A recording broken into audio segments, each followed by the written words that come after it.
I love it. That's how we're starting off the SideQuest live on a beautiful Wednesday evening. We are auto-dumping kids. Auto-dumping kids into Fortnite. They are forced to voice chat. They are forced to battle royale. Yes, my friends. Hello. It is your favorite video game podcast, one of the longest running video game podcasts on the planet, the SideQuest. We are live. I am Dolly Domofsky. Joining me, the person to my left, your right, this guy right, there we go, Sam Dixon. Just a cat and some bread, not a person. Just a cat and meowsers. And below us, Taylor Bliss. That's me. Maybe we'll get joined by one more person. We'll see. I'm going to pop you up there because please, I feel more comfortable on top of it. Whoa! Hey, after building a sound stage for the people that are just listening to the audio form, you've now rearranged where we're standing on said stage. We are in front of we are live in front of a studio audience, which we will be in 2 weeks from today. Live in front of a studio audience at PAX East. That reminds me, I have to make our dinner reservation. Yeah. There's a lot of stuff. There's a lot of things. I gotta make business cards. I gotta finish our awards. There's a lot that. In my defense, they don't book more than 2 weeks out. I tried and I couldn't do it before. Because tomorrow is exactly 2 weeks out, so it wouldn't be more than 2 weeks out. Gents, you guys doing good? Yeah. Not too bad. Should I turn on the fake eyes? Let's do that. No, please don't. Eyes. He can use NVIDIA broadcast, and it's terrible. No, I'll not do that. I'll do my best to stare somewhat at the actual camera. But yeah, it's been we're in like a weird time of gaming right now. We say that a lot, but it definitely, with a bunch of stuff happening. We already talked about the Nintendo not showing up.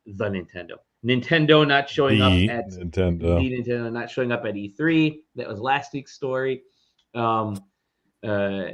We got I got a little bit of feedback on that, by the way. Yeah. It's not just Nintendo. Apparently, this is from a few folks that were at DICE, kind of chatting around. There is still the general not fear or anything, but there's still a little bit of hesitation for some developers, not all of them. Everybody wants to see how ReedPop does it first. That, as well as they're still recovering from COVID. Look, a lot of folks don't know, and work related things. There's a lot of employer things that make it a little bit more different and difficult. Everybody's figuring out return to office literally right now. So that's still going on. So that is also a part of the reason why you're not seeing some companies be as forthright with their plans. Nintendo will be at PAX East, but it's the Nintendo versus Arcade, which is essentially, hey, you guys want to play Mario Kart and have a tournament? But there's a Smash Brothers tournament as well, which is there you go. There'll be that. So yeah, that's why you're seeing some of that stuff happen. But irregardless, which isn't a word, we'll see what happens at E3. We know one thing that's happening at E3. And that is we're going to get something called a Starfield Direct at E3, because Starfield has been delayed to September. And so it's a big surprise, right, folks? I don't know why they tried to lay it out so early, man. Yeah. I don't know why. They tried to make it generic by saying the first half of 23. Like, why not just say 23? Don't even say 23. They should have said we'll get it. Their initial problem. If they didn't say 23, people are just going to sit there going, I don't know. Why won't they announce what year it's going to come out? The original delay, this was originally scheduled for like November or just holiday of 22. Here were the notes. All right. It was we found out about Starfield. It was kind of rumored in 2017. 2018 was the official announcement at E3. It was given a 2022 release date. I think in 2021 it was given in November 2022 release date, and then in E3 2022 they gave it a November 2022 11th release date. because they really wanted to hit that Skyrim date, because that was the Skyrim date. We're launching. Yeah, they wanted to hit 11/11. Yep, they wanted to hit 11/11, and then they delayed that as it got closer. Said we're going to do the first half of 2023, and now the newest release date is the second half of 2023. Why not just go all the way and hit 11/11/24? I don't know. 11/11/23. Sorry. Yeah, I think 11/11/23 is a Saturday this year, but I don't quote me on it. I'm checking the calendar right now. Everybody's checking calendars. November 11/11 is a Saturday this year, so you couldn't do it. They're gonna have to wait another 3 years before it lands on a Monday. But so I think they should not have put a date on it. I'm in agreement with you, Taylor. They should have said 2023. It's gonna come out. We need to push the window back and then come out in 23 instead. I think that they probably got a little bit their hand got forced because they previously because last time then when they first did it, it had a date. And then they were already kind of towing the line by pushing it and saying, okay, we don't have a date, but it's going to come in first half of 23. That was already kind of probably pushing it for people, for fans. And so I think that when they push it again, I would guess that there was quite a bit of pressure to be like, listen, that's fine, push it, but you have to have a date. Which, again, we both agree is silly, because if it pushes again, then it just looks very bad. And it's more than just the fans. You have investors, you have all kinds of stuff going on. Right. And obviously, there's a lot tied up with this right now, especially with the Activision stuff going on there. And you know what? Now that you mention it, but not crazy if the push could be related to it.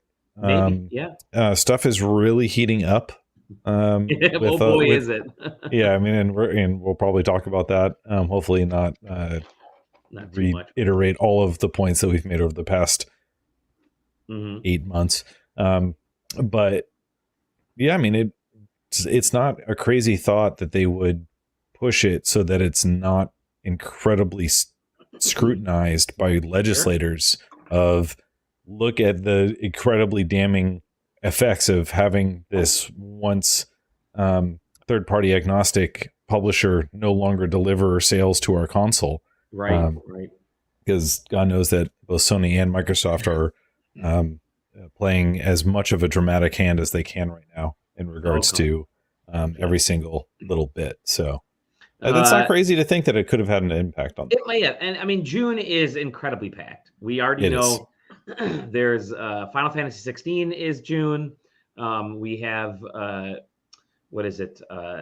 Street Fighter 6 Street Fighter 6 at the beginning of June. Final Fantasy 16, I think, is at the end of June. And so you're not going to sandwich Starfield in the middle of that. There's just no way that you can drop it anywhere around June, because people are still going to have that Zelda hangover, which is Zelda's going to launch in mid-May.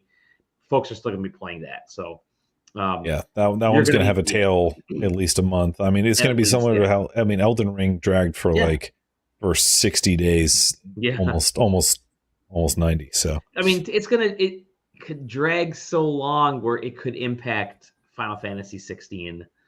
Maybe a different platform, obviously different console, but a lot of folks were playing that.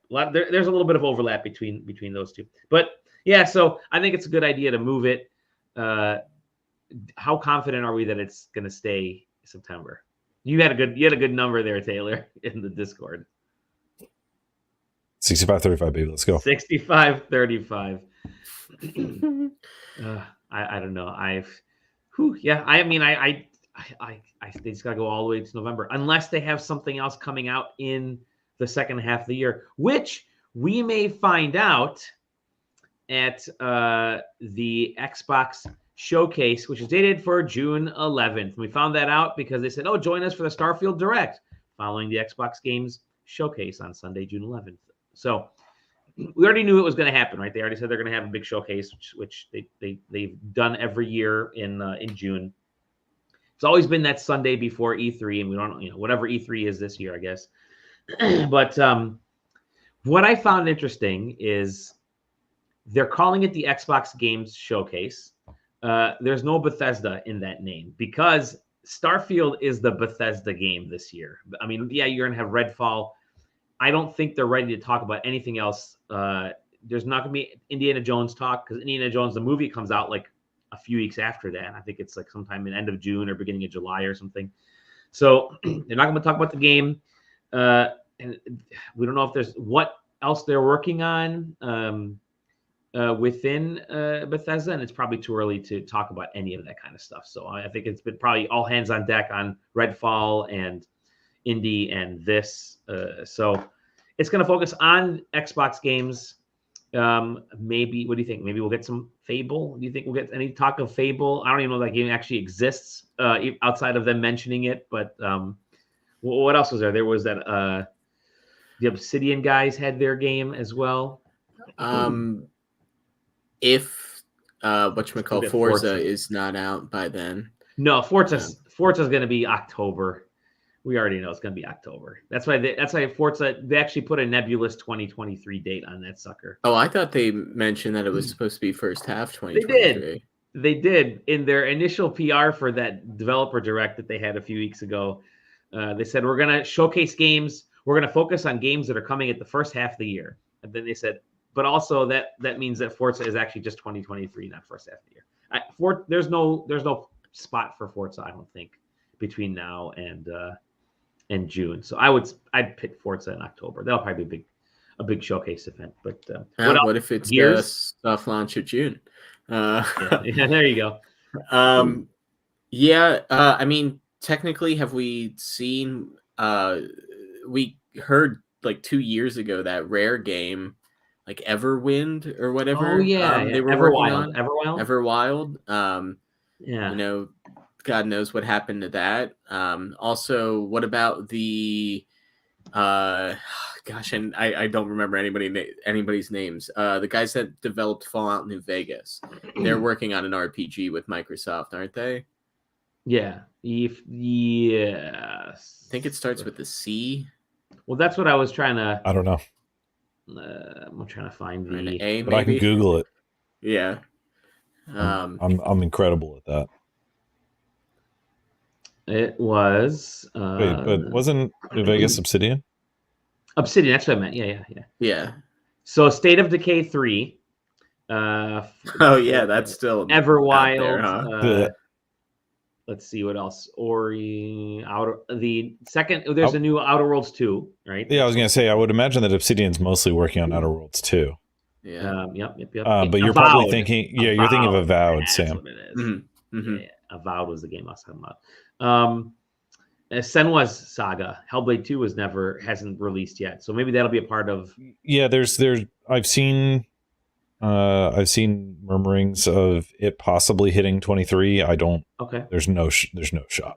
It's not. Stalker 2. Stalker 2 is still being worked on. Obviously, that's that date has shifted around because of the war in Ukraine, but where the developers are. So I'm guessing that we'll probably get something about that. And then I'm looking at the other stuff. Yeah, nothing. Fable. Yeah. So maybe we'll get updates on those handful of games. But I think Gears, we'll probably get something Gears related because they need to have, and then maybe a little bit of Halo. Try to salvage whatever's left of Halo. I don't know. I'll just do another fucking like season announcement and pretend like everything's hunky dory or some shit. I don't know. I'm not exactly hopeful, man.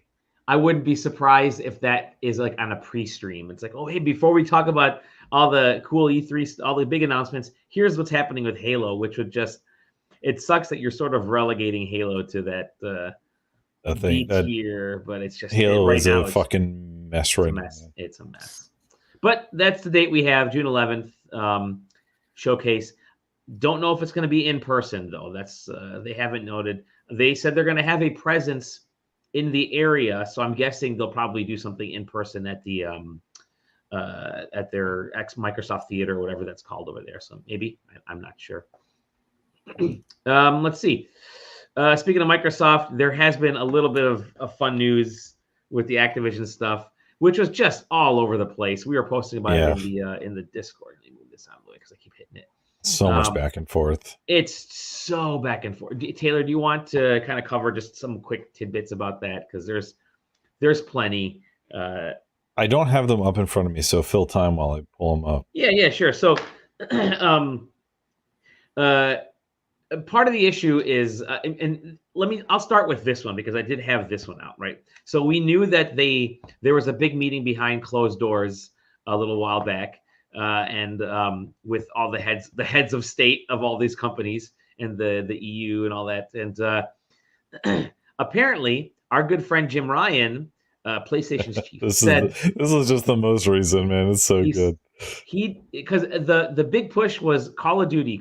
They're not going to give us Call of Duty. They're going to take Call of Duty all by themselves, and Call of Duty is the only reason PlayStation exists. Basically, he said, and this is a quote: "I don't want a new Call of Duty deal. I just want to block your merger."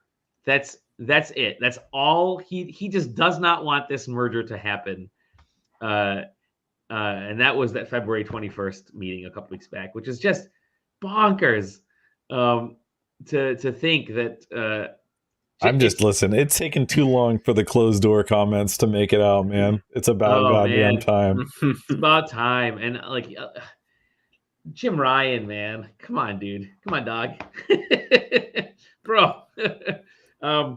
It's tough. It's I don't know what he's what they're thinking, because it's Sony is selling they're the top game console sales numbers, like from unit sales and dollar sales. Still has been, global. Yeah. I mean, and it's. I mean, now listen, especially I'm saying, yeah. Sony has done a lot to position itself as the Call of Duty, console,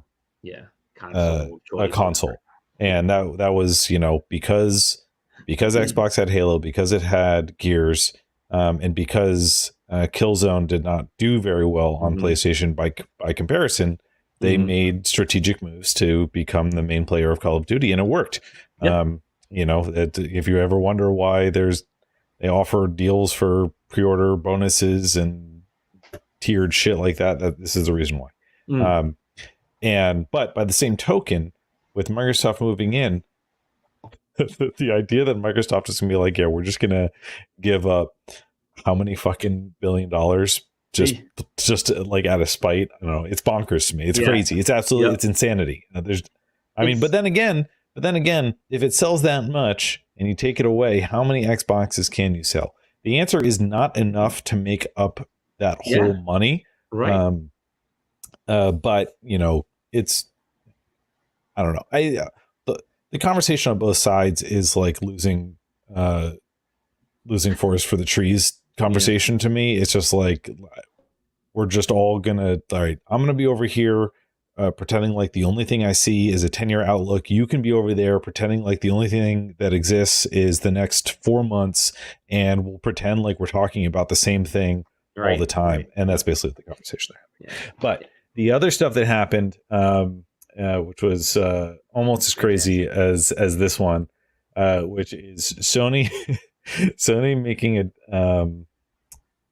this is a document that they submitted to the UK's Competition and Markets Authority, the CMA, where they cite a specific hypothetical scenario where Microsoft would release a Call of Duty game, except that the version that came to PlayStation would be significantly and noticeably inferior in comparison to all of the other versions. The exact, I'm going to just read right off the PDF. Microsoft might release a PlayStation version of Call of Duty where bugs and errors emerge only on the game's final level or after later updates. Even if such degradations could be swiftly detected, any remedy would likely come too late, by which time the gaming community would have lost confidence in PlayStation or as a go-to venue to play Call of Duty. Indeed, as Modern Warfare 2 attests, Call of Duty is most often purchased in just the first few weeks of release. If it became known that the game's performance on PlayStation was worse than Xbox, Call of Duty gamers would decide to switch to Xbox. This is, aside from being absolutely ridiculous way to try and argue something. If you're just going to sink down to hypotheticals and be like, we should dissolve the entirety of Microsoft, because what if hypothetically they become a large enough company that they take over the United States government? And then you're like, okay, yeah, here we go. But anyway, besides that, it's just like, I don't know. The scenario is just ridiculous. I don't know. It's phenomenal. I cannot believe it that it exists. That they submitted it as a legal document to a legislative body. But that wasn't it. That wasn't it. That was the part. That was just the start of it. we have assertions coming from Microsoft that they are very confident that they will be able to make and produce a version of Call of Duty that will run on the Nintendo Switch. I guess they didn't specifically say whether or not they can make a game that will fit on the Nintendo Switch. So I guess maybe they got around that one. What else did we have? No, that's pretty much the same thing. For now, yeah. They talked about being able, because again, they want to say we can definitely bring port games, get games on this. We can bring Call of Duty on the Switch. Look how Doom Eternal turned out. Look how Apex Legends, which was, like you said, that's the source material. Maybe not a good choice there. So it's also pretty insane for Microsoft to suggest that they're going to be able to take the most recent Call of Modern Warfare 2 and say that we can definitely port this to Switch. I mean, I think Apex Legends is a 30 FPS runner if I recall correctly, and that's much older. And that runs like at 3 FPS on the Switch. Hey, just giving you guys a heads up in case we want to offer promotion of our channel, give viewers, followers, views, and chat bots. It's a very easy way to do it. Okay. So we'll do that. Doge hype. There is no amount of bots that you can buy to make somebody interested in the shit that I'm literally spewing out right now. But thank you, bot. So it was a bunch of documents back and forth with Microsoft producing things that it thinks that it can do to assuage people's fears, and then Sony being like, that's ridiculous. They're literally plotting to give us buggy COD versions. But again, you juxtapose that with the revealed Jim Ryan closed door talks. It's like they're doing everything that they can do to, like I said, they don't want Call of Duty. They want Microsoft to not have Call of Duty. Right. That's it. That's all it is. That's all. They just want.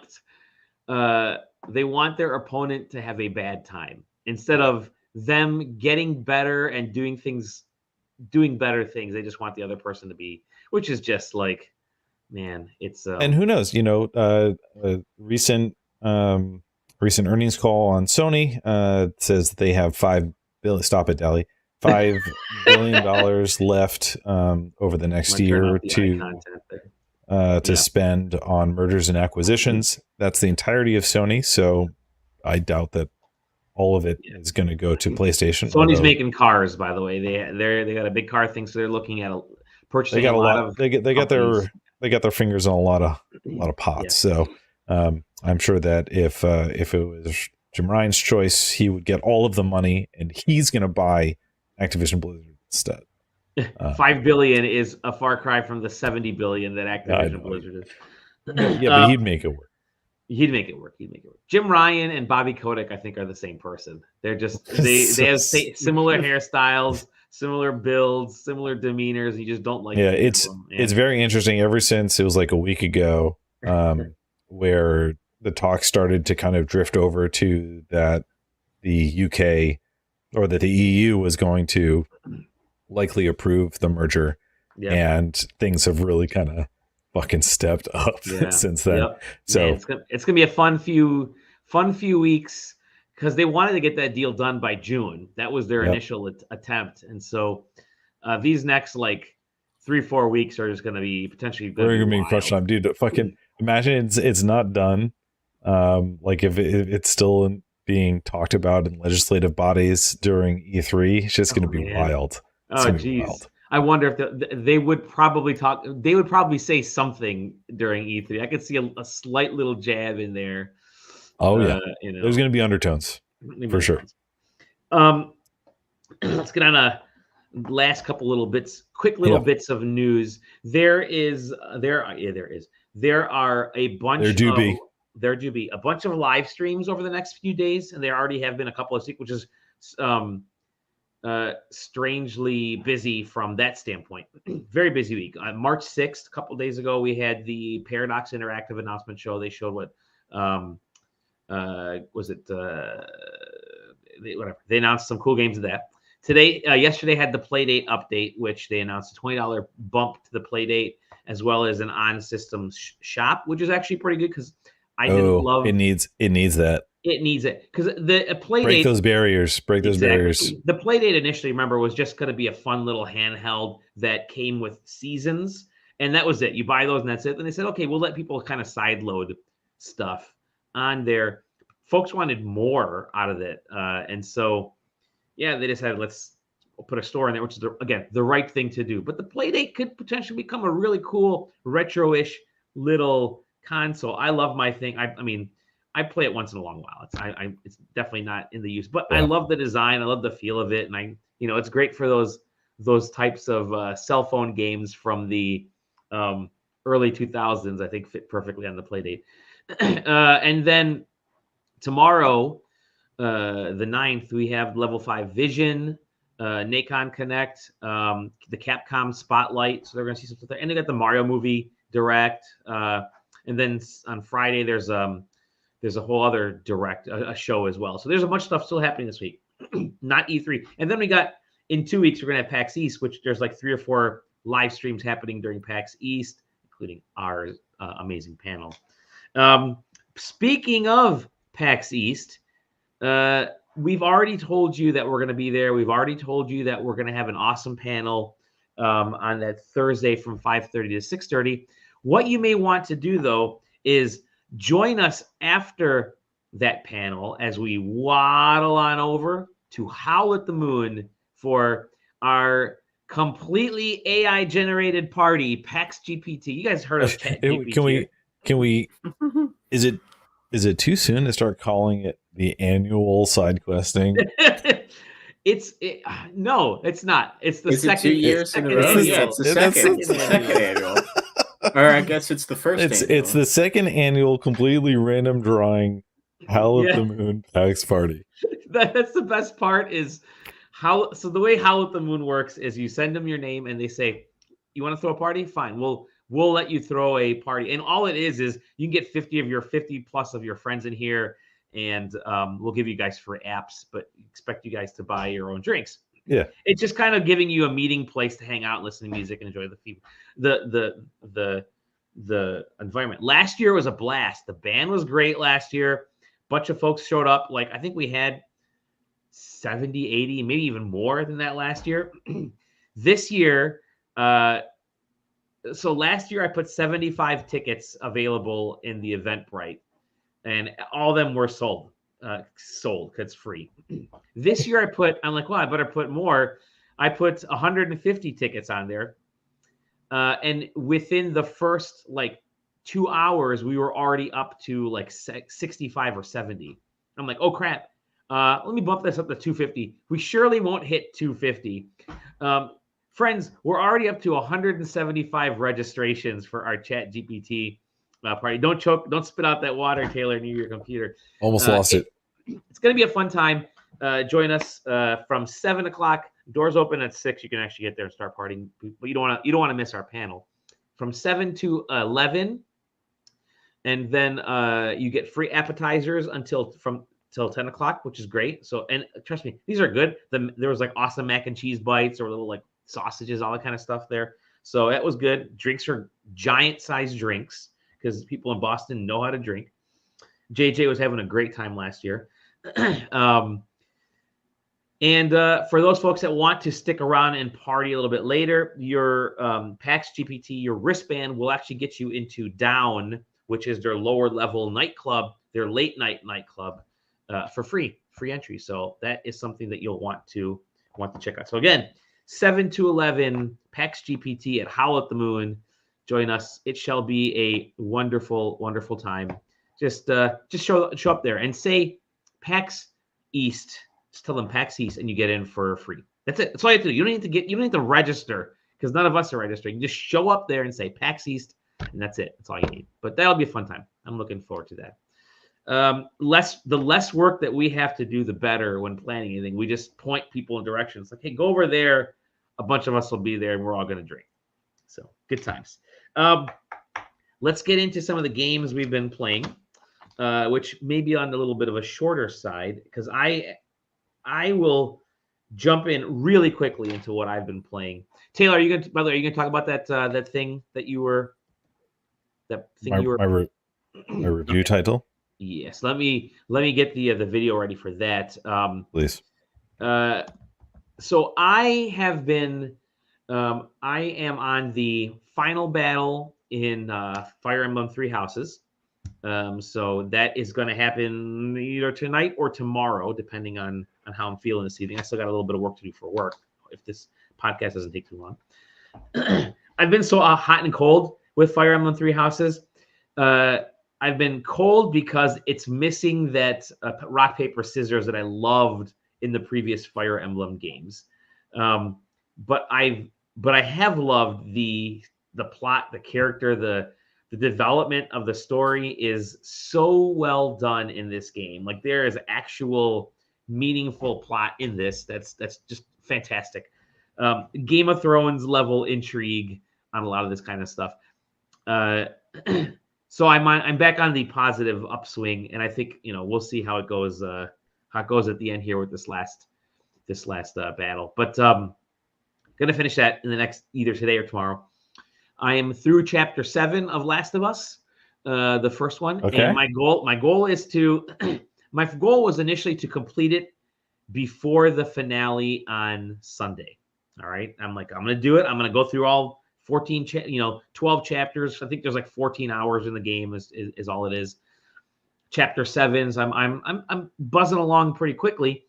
And each chapter is like 40 minutes, 35, 40 minutes long, whatever it is. Maybe a little bit more. However, I have not watched the last 2 episodes of The Last of Us because, for whatever reason, time, scheduling, I haven't watched very much TV lately, been kind of busy with stuff. So my plan now is to completely finish this game and then watch those last 3 episodes right after that, one after the other. So I think I can do it. I'm gonna before I go to PAX, I will have completed both of those. So I'm pretty excited about that. So which version of The Last of Us are you playing? Since the remastered, not the new, not the part 1 that came out last year, but the remastered that came out in 2014, 2015, the one that came out for the PS4 that I'm playing on the PS5. Gotcha. But I will say it's a little on the funkier side, the remastered version, because you go in there looking for Sony needs to figure out, they need to delist the old remastered version, because you go do a search for Last of Us in their PlayStation Network and you get like 50,000 different versions. You don't know which one it is, which is just, come on. Anyways, that's what I've been playing. I do have I'm going to shut this camera off for just a second. I have a little press packet that came in the mail for me. That I'm going to open. I guess you're allowed to see, but the problem is I'm wearing short shorts because I was just working out before this podcast, and that's what you're not allowed to see. So give me one quick second here. But Deli hasn't. Okay, I'm back. The second most is of over. us have seen him in short shorts. Here, the bag. You do. You're gonna see me in short shorts at PAX. So I got this little packet. And it's not for a game that I'm reviewing. It's for a game that JJ is reviewing. So I wanted to separate myself. Probably give this away, though, because that's typically what we do with SideQuesting when we get these things. Try to give them away. So let's check it out. All right, so I had only lightly opened it, and then the rest kind of opened by itself, thanks to the humidity that I bumped up in this house. All right. The game is Meg's Monster. So I'm pretty sure that this is what this is for. JJ is reviewing it. So, all right. Check it out. It's like a little folder. I like this little press folder. That's okay. Get that out of here. It's a little folder. Really nice plastic plastic folder. It's Odin Cat is the name of the company. And we reviewed that Fishing Paradiso game that they had, which was actually really fun. Okay, so we got some stuff in this folder. We have the Megs Monster. These are like little plasticky tags, or no, like, oh, they're like the little acrylic standees. That's cool. The little, you could pop the guys out, pop them into the little stand here, put the sucker on there, and it's like a cool little 3-dimensional acrylic stand of the two monsters fighting. I like that. It's kind of neat. That's cool. It's also got just a cool little poster here. All right, I like that. Zell, it says. And it's got a card. Okay, we got stickers. Check out the stickers. Stickers are always cool. Fans are going to like this. My daughter would love those. Yes, mine too.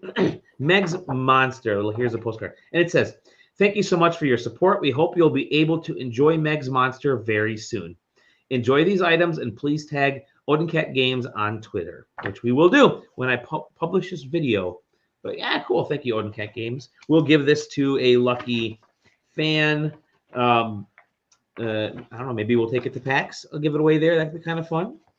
We can give it. I mean, that could be a giveaway at our Perfect 7, a 789 our panel. So there you go. I do like again, when we get swag like this, I tend to give it out, and I think I even have the Saturnalia, that mask they sent us. So I might take that with me to PAX and hand it out too, which is kind of cool. Anyways, there you go. That's it for me. Taylor, why don't you go, my friend? You're going to tell us exactly what you've been playing. Yeah. I thought that whole thing was an intro for you. Did he not pitch it to you and then immediately took it over with, actually, I've got this package real quick? I thought that was the most like deeply involved pitch to Taylor. I had no idea we transitioned to your section real quick.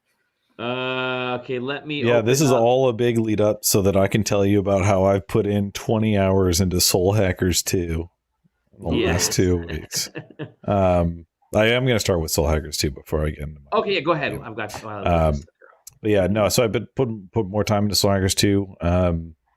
Still a good game. This is probably going to be one of the first Shin Megami Tensei related games that I actually finish in a while, and that's mostly just because it seems, I mean, who knows, I'm not that far into it probably in the grand scheme of things, although maybe I am story wise, I don't know, but it's just much more focused, which in some ways you could say is like more pared down compared to like Persona for sure, and SMT proper by comparison. So sure, I don't know. It feels like I'm just kind of breezing through it, which is nice in some ways. And if you're probably a really big SMT person, is like, that's why I don't play those games. You know, that's fine too. But it's I don't know. It's good. And getting you're playing it on are you playing on the Steam Deck or what are you playing? So I'm playing it on Game Pass because it's on Game Pass. Oh, nice. Okay. Oh, and then I'm using a tool called. So I would be using Moonlight, but NVIDIA is discontinuing their game stream backhaul service. Oh, so okay, maybe last week, and I think it was probably like right after, either Thursday or Friday, maybe over the weekend last week, I was like, okay, this game is capturing me. I want to play it, but I need the Steam Deck to be able to, otherwise there's no shot. I'll never beat this. And I knew that Moonlight was going away. I didn't even want to bother trying to get into it. So I went right for an alternative that's popped up since NVIDIA announced that they were going to stop, which is called Sunshine. So it uses a lot of the similar technologies, but it doesn't piggyback off of NVIDIA's game stream proprietary stuff. And the quality is very good. Possibly, maybe better. Wow. On Wi-Fi, literally not discernible that there is delay in my and I'm personally feel that I'm very sensitive to when there's input delay. So granted, it's also an RPG. So yeah, of course, yeah. I've played and I've mentioned before, Steam Deck. I've played Game Pass games, but only through the cloud on Steam Deck. The cloud is largely unplayable to me. Oh, really? Okay. Between like visual artifacting and the like just under a quarter second input delay, can't do it. Mm-hmm. It's like it just completely removes all of the enjoyment for me.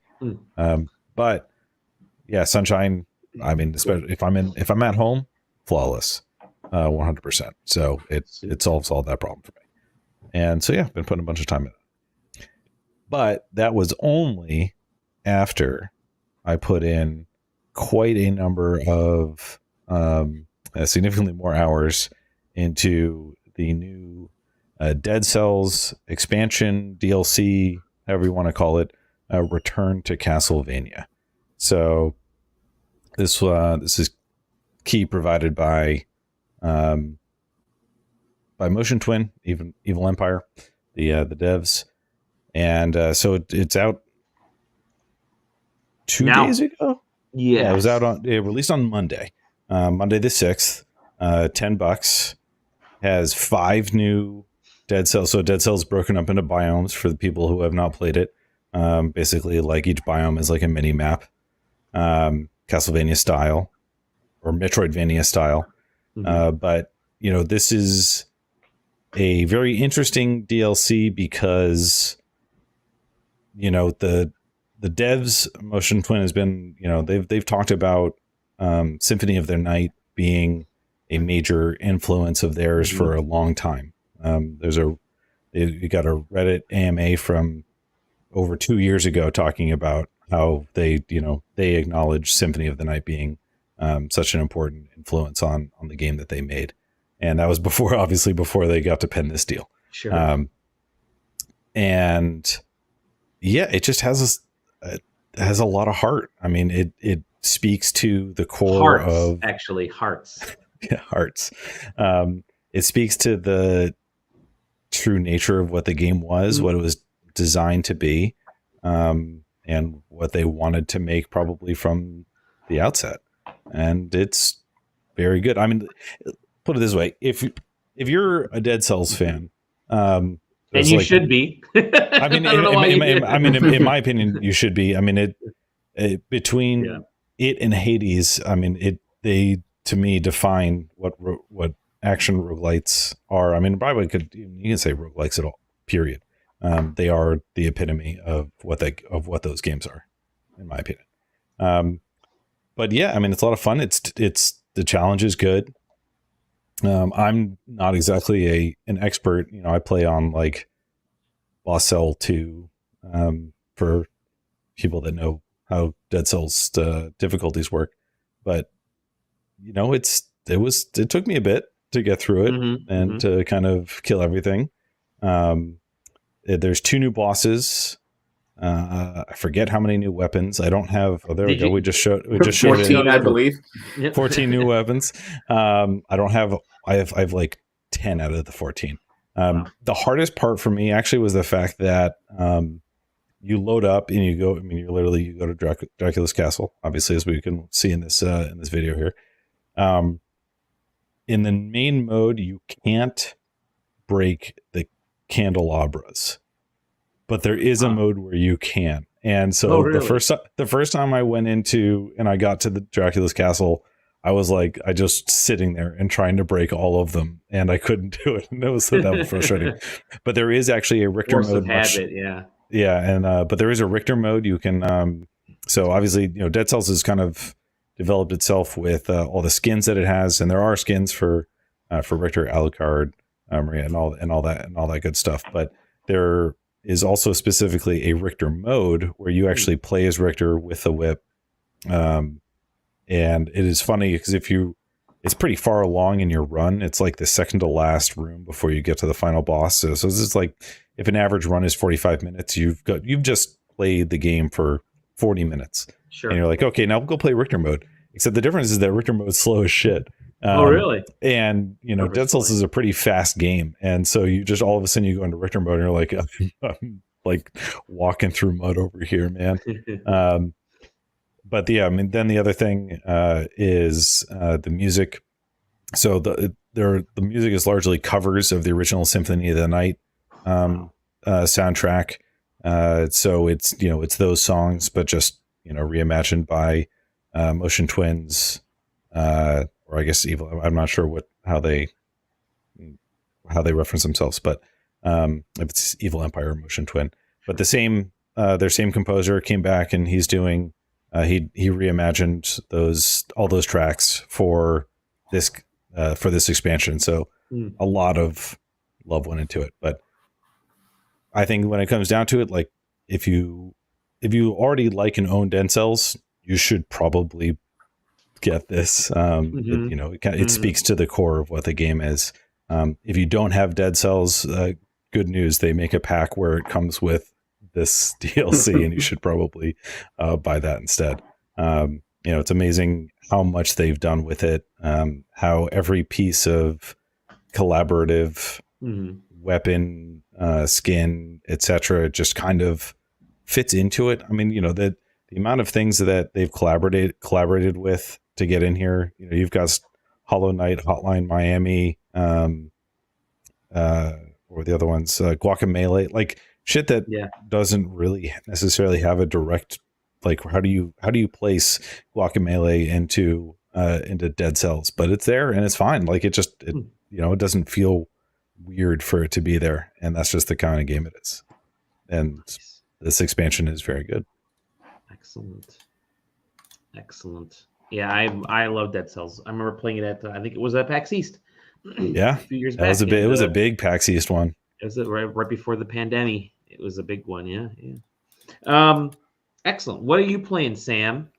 I've been playing. This is the busy season at work, so I've never heard that game. Tell me about it. Yeah, I know. So luckily that's been winding down. So I have been getting a chance to play things here and there. I believe the last time I was on, I talked about Hi-Fi Rush. I don't know if I was through it at that point or not. In my opinion, it's the best thing I've played that's come out so far this year. Oh, okay. Man, that game is very good. And you want to talk about a game where it's about like how you play it and your sort of quote unquote performance of playing it. Man, that game is, literally built around that as a concept and a through line. And I don't know. It's a very good game of finding an identity and just like sticking to it no matter what. If that means a corny joke just because that fits in with the like presentation of the game, then hell yeah, corny joke right here. In fact, we're gonna beat it into the ground because that's what this character would do. So love that. But I'm not sure how much I talked about it.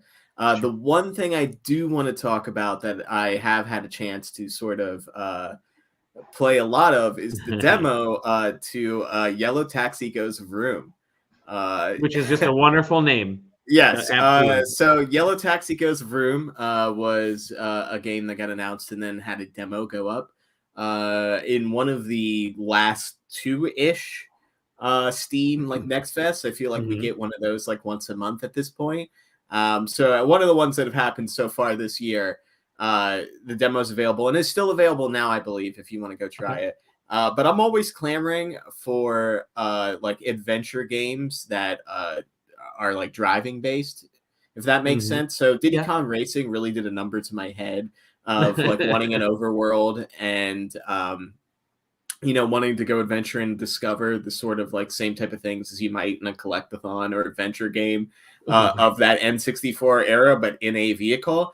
And that's essentially what this is. I don't know if I would call it specifically like a Banjo-Kazooie type experience, but driven with a car that you can drift and speed boost and hop and stuff with. It's more linear than that. It's actually like more. You could speed run the stages, but there are like separate. Like, I'm trying to think what they are now. They're not stars, but think of them as like Mario stars, right? There's They're gears. I'm sorry. Gears. Yeah, right there's one, right? So think of them as like, like a sunshine level, right? Like there's like maybe I mean, I'm thinking of Sunshine looking at this UI. So so like maybe there's like 5 gears in this level, and it's not like a straight linear path, and some of them are easy to get, and then some of them maybe require a more advanced interpretation of the skills that the game's taught you already. And wow. I'm sold. Panic Arcade. If you're going to be at PAX East, I can't wait to discuss this game with you. But this is it. This is what, if you were like, man, I wish Diddy Kong Adventure or Diddy Kong Racing's adventure portion was a full game, and also Super Mario 64. Yellow Taxi goes vroom. Love it. Love the fucking name, man. Check the demo out. Wish list it now. I guess I don't know what to tell you. Awesome. Yeah. Other than that, just been kind of peeking my head in at a couple of other things. So hopefully, if I'm on, well, I'm not going to be on next week. We can talk about after the show, but maybe PAX East afterwards. I'll have some other games to talk about. And you can talk with us at PAX East, because again, 2 weeks from today is our panel. Yeah, it starts PAX 2 weeks from tomorrow. Tomorrow, we'll be there 2 weeks from today. I'll get in there for our team dinner and friends. We'll have our panel in 2 weeks from tomorrow. The show officially starts 2 weeks from tomorrow. Maybe next week. We'll see how things go, but we may have a couple podcasts. Next week we'll do our regular one, but we may do a So You're Going to PAX specific show, just kind of running down PAX for the folks that want to hop on. Until then, find us at sidequesting.com, SideQuesting TV on the social video areas, YouTube and Twitch. The Discord, you can find the Discord link all over the place in this YouTube, in the Twitch, in the website, and our socials, all that fun stuff. You can find us individually at Dolly Domofsky, Sam the Cat, at Taylor Bliss. JJ was stuck in traffic. Otherwise, he would have joined. He did want me to mention, though, that coming up tomorrow, his interview with Acquisitions Incorporated's Ryan Hartman is going to go live talking about a Kickstarter for Ek Inc. Season 2. So that'll go live when the Kickstarter goes live. We have an exclusive interview. They were going to have the Kickstarter go live today, but it's going to go tomorrow. So, and there's all kinds of cool, juicy tidbits in that. So stick around at sidequesting.com for that. That's very cool. Teaser. You'll find us everywhere.